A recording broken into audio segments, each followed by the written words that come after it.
Hello everyone, good morning. I am Aldren Fuentes and I will be presenting to you about East Timor. East Timor, or Timor-Leste, is a nation that occupies the eastern side of the island of Timor, one among thousands in the Indonesian archipelago. East Timor is one of the newest countries in the world, having only recently gained its independence in 2002 from Indonesia, which still controls the western half of the island today. The fact that East Timor only controls half of the small island of Timor, or is even independent at all, sparks the question, why does East Timor exist? Human presence on the island of Timor dates back 40,000 years. The island experienced several waves of migration in its history. Melanesians arrived on the island roughly 5,000 years ago, with Proto-Melis from South China and Northern Indochina arriving 500 years later. These separate migrations contributed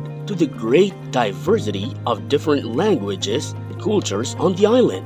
Various chiefdoms of Timor were engaged in Southeast Asia trade network, with the island being an exporter of slaves, honey wax, and most importantly, sandalwood. It was fragrant sandalwood that first attracted Europeans explorers to the islands in the early 16th century.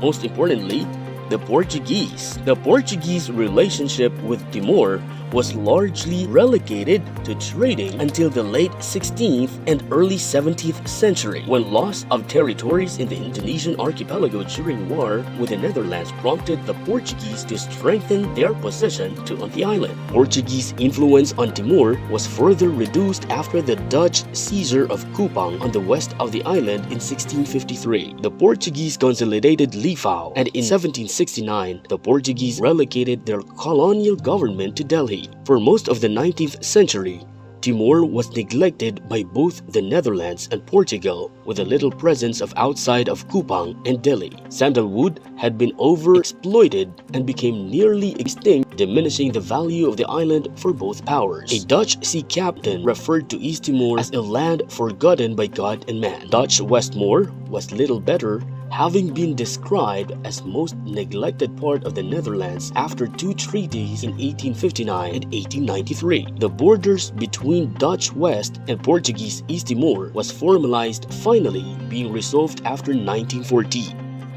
After democracy was restored in Portugal after the Carnation Revolution of 1974, the new Portuguese government began to withdraw from its overseas colonies. Political parties were soon legalized in East Timor, where three major ones emerged. The left-wing Revolutionary Front of Independent East Timor, or Fretilin, supported immediate independence from Portugal. The more conservative Timor's Democratic Union, or UDT, supported a gradual approach to independence. Significant but unpopular was the Timor's Popular Democratic Association, or APODADI, which advocated for integration with Indonesia. Neighboring Indonesia declared Fretilin to be a communist organization, leading the UDT to stage an anti-communist coup in August of 1975. Fretilin then declared East Timor independent, and Indonesia invaded East Timor soon after, beginning an occupation marked by guerrilla warfare, famine, and disease. They cost the lives of as many as 250,000 Timorese, roughly one-third of the population. During the Indonesian occupation, Timorese national identity was strengthened. Formerly associated with Portuguese colonial rule, the Timori soon adopted the Catholic Church as a means of resistance to Indonesian occupation and as an essential aspect of Timorese identity. Within 10 years, the percentage of Catholics in East Timor rose from 20 to 95%, and today it is nearly 98%, making it the second most Catholic country in the world after only the Vatican. The Portuguese language was also embraced as a lingua franca by the Timorese alongside Tatum After 24 years of rural occupation, a new Indonesian president authorized a referendum in East Timor in which 78% of Timorese voted for independence. However, violence from anti-independence militias prompted UN intervention in East Timor until the country became formally independent as to more or less May 20th, 2002, thus ending a centuries-long struggle for self-determination.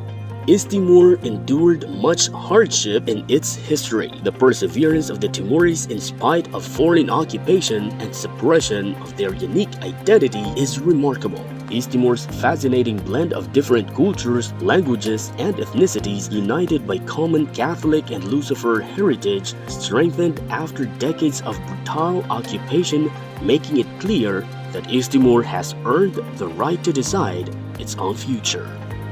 Thank you so much for listening, and I hope you learned something about East Timor.